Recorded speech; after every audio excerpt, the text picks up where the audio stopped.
What up, Reject Nation? Today we are gonna check out the Stranger Things 4 trailer. But before we jump into that, big thank you to today's video sponsor, Keeps. Unfortunately, 2 out of 3 guys will experience some form of hair loss by the age of 35. Which means in a few years, John's good looks will be gone. Luckily, Keeps is here to help you improve growth and even stop hair loss with their clinically proven treatments. They'll put you in touch with their expert team of medical advisors and specialists to devise the perfect care regimen delivered straight to your door so you don't miss a beat. Each treatment comes with a full year of unlimited messaging with your prescribing doctor, so you can keep them posted, ask questions in real time. Even if you're just looking to take better care of your hair, Keeps has it covered. Hair loss stops with Keeps, and to get 50% off your first order, go to keeps.com/realrejects or click the link in the description. That's KEEPS.com/realrejects. Thanks again for sponsoring this video. Now let's swing into this.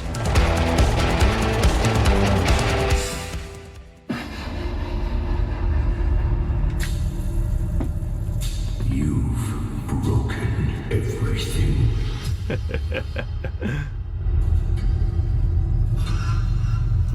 Your suffering is almost at an end. Oh, is that Robert Englund? Probably. It's his house.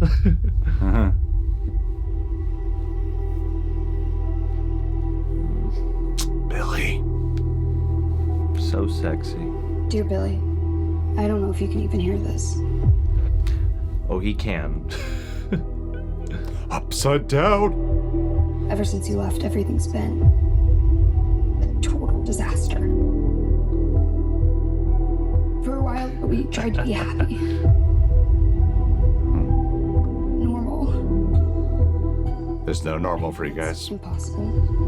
Cool. House with a clock in its walls.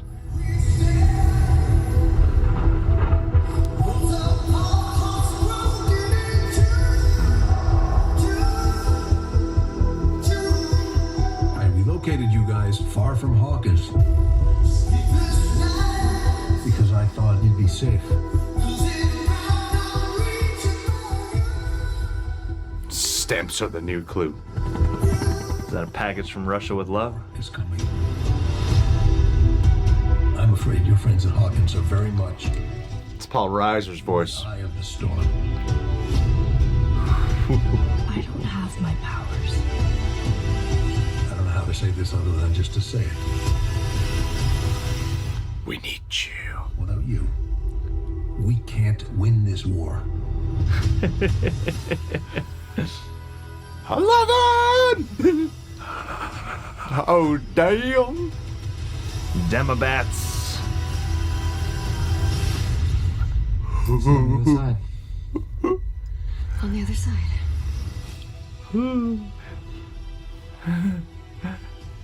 Dang. I was convinced I was put here for some other reason. Maybe I can still help. Even if it's the last thing I Whoa. do. What the hell is going on there? Like a Demogorgon prison fight? People say Hawkins is cursed. Whoa.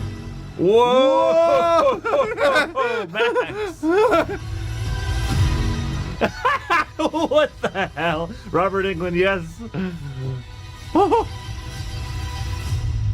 It's time.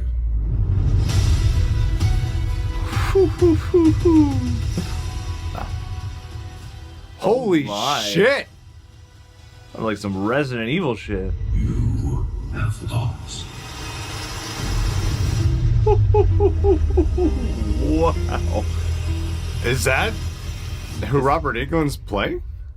I mean, there's at least one image of him as like a regular guy with his eyes gouged out, but it almost seems like maybe there is like an upside down equivalent of him or something. I mean, you gotta keep up in the ante from Demogorgon to Mind Flare to now whatever Resident Hellraiser Evil is. Hellraiser guy. I mean, they did say Sure. they're going more overtly horror this season, so I mean, I wouldn't be surprised. And to cast an icon of horror like Robert Englund, and I mean, you know, it's only the first time I've seen that image, but there's a little bit of, you know, a Freddy reminiscence in that face there, at least. I'm not sure what to make of that. The way how the last trailer made it look with the Creel house, he is a victim of a circumstance where he was framed for a murder that wasn't actually his responsibility, but probably perhaps some creature from the Upside Down that murdered his family. The things that you see with these creatures is, especially in like season 3, is often the hybrids of like Upside Down entity and human hybrid, and then maybe the key to them obtaining ultimate power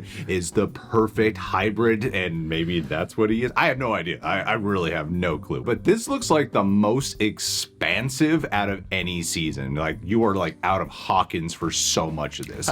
You're in California, Russia, and so much of the Upside Down, and it looks so horrific. And there were like little glimpses that we got throughout. I finished my rewatch of Stranger Things like a couple weeks ago, I want to say. But it has me curious of what thematically what this season is going to be, because the first season was so much about like trauma being inflicted and fears and anxieties and such, growing as a person based off of those. And the second season dealt so much with PTSD, and the third season was all about moving forward or learning to move forward. Here, this season seems to be about in that path of moving forward when your past catches up with you, how do you deal with that? Yeah. You know, which is such a part of life. So I feel like the first 3 seasons thematically are perfectly complemented. Yeah, it starts off at the very top with we're trying to have a normal life. You see that Lucas is on the basketball team, and then Eleven is going to school. I wonder if she has a different name other than Eleven, and she's trying to be normal, and her hair looks exactly like Joyce's or something. So. Going by Jane now. Is she? Maybe. Yeah. That's right. That would probably make more sense if she's probably like learning to accept her past. Actually, you know what? That guy I think it might be Billy. Oh, hey, that's also a good call. Yeah. Because it definitely, I mean, like the Upside Down infects everybody, but it seems like it especially took over Billy's mind and body. Although, I don't know, maybe, because I feel like sometimes Stranger Things, they try to mislead you with their marketing, right? You had certain images here where, you know, like Max at one point, we're at the same scene at the cemetery. It seems like they're going to comfort her, but then her herself starts to levitate. I'm not sure if these scenes with Eleven are purely flashbacks to uncover things, because so much of her was about escaping her past and not wanting to relive, and it's such a triggering event for her to be reminded of things like the Rainbow Room and such. Wonder if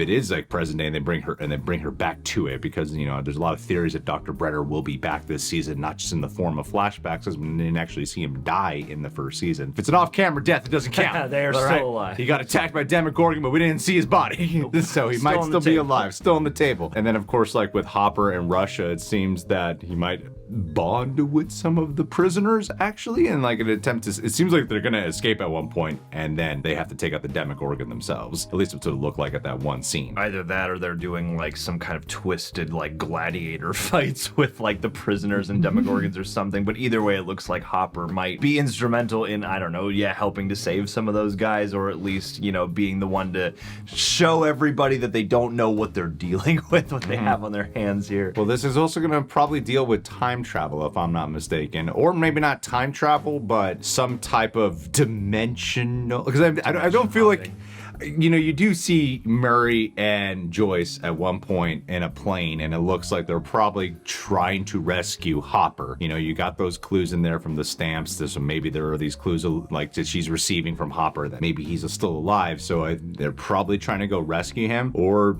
he finds some type of gateway that leads him back to Hawkins or something. Maybe there's some kind of rabbit hole within the Upside Down that connects places where they shouldn't connect or something like that. And it's also gonna probably be like, look like heavy metal. I was gonna It's say, gonna be I'm so a lot of the tone and theme of this. The Yeah, heavy metal aesthetics of like everybody getting a little older and discovering rebellious music, and I don't know how that bit on top of the bus with the electric guitar in the Upside Down is gonna play out. That looks like one of the more broad things, and I feel like the seasons get broader as they go, and that is something that, while I'm wary in the sense that I don't want it to get too cartoony, and I feel like you could argue that season 3 does broach that, I'm very excited to see what heavy metal does to all these kids and everybody around them in Hawkins and California, wherever else. I have a strong feeling that Paul Reiser's probably gonna die in this season, just based off the way this trailer. I imagine that maybe in volume 1, his character. That's when his character will die. And then of course with 11, maybe so much of this is about her learning to truly come to terms with her past, because I don't feel like she ever really has. Here with her losing her powers off of the end of season 3, dealing with bullying while being at a brand new school, you know, like going from small town to California and dealing with what the society is like over there, and then literally being pulled back into this whole world. And then with her, they actually need her, whereas before it looked like she was, you know, someone who was a prisoner, even though they're putting her in a prison transport and stuff, but they're actually asking for her help.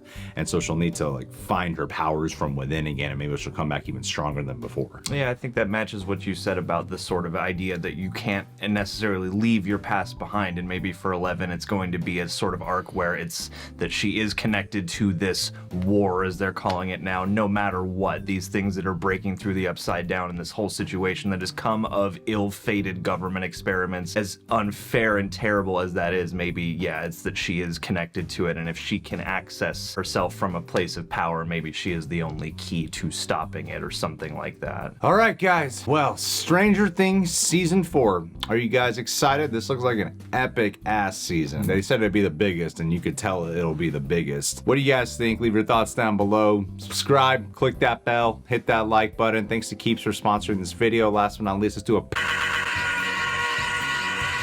Deontay W tongue punch fart box. Now, when I think of a Demogorgon, who do I think at our Patreon page most resembles what a Demogorgon looks like? It's definitely a tongue punch fart box. It has that and that. And that, it just looks, do I need to really explain in depth what a tongue punch fart box ought to look like? Or if there's any way you could defeat a Demogorgon, it wouldn't be with some Steve Harrington baseball bat or some 11 powers. No, the only thing that could take down a Demogorgon is the equal and opposite power, which is a tongue punch fart. So either way, you're most suited for this. So thanks for being here, Deontay. You're a good man.